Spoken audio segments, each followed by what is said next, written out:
more and more people are trying to cut down on meat. This might be for health reasons, concern for animal welfare, or for environmental reasons.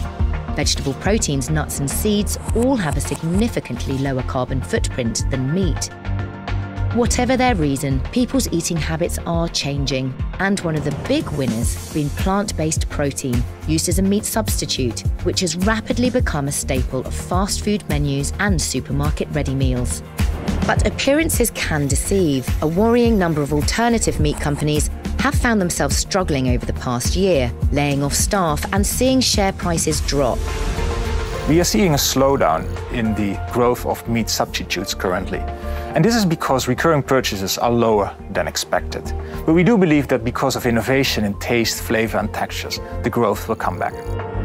It seems there are a number of barriers that are preventing plant-based meats from becoming truly mainstream. And overcoming these barriers will require many stakeholders to work together. Let's start with the financial community. Investment in plant-based meat products tripled in 2021. Like every other sector, banks are committed to reaching net zero by 2050. But they also need to be profitable. Will they stick with the alternative meat sector if it continues to underperform against the wider market? Next, the producers.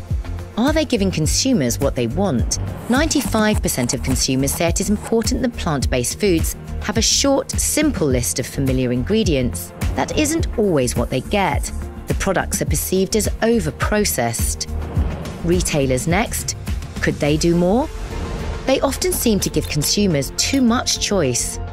That's if consumers can even find plant-based products. Are they in the meat aisle, dairy, with the fresh veg?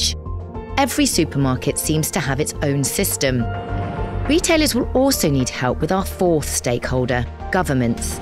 Consumers need good labelling to make good choices. Nutri-Score offers consumers easy-to-understand, colour-coded ratings, and EcoScore marks products from A+ to G, based on their environmental impact. But both are currently optional in Europe. If governments made it compulsory, it could help to shift consumers towards plant-based meats. Combine these initiatives with higher taxes for meat, reflecting its carbon footprint, and the shift could build momentum.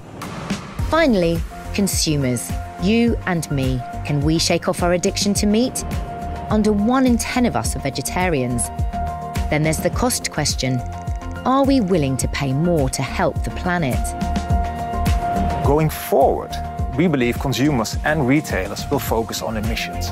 And it is claimed that many of the plant-based foods have up to 90% lower emissions compared to animal-based foods. As we transition towards a future with less meat, all of us will need to play our part. It won't be easy. Livestock farming employs millions of people across the world. But there's no question that the environment needs us to eat more plants.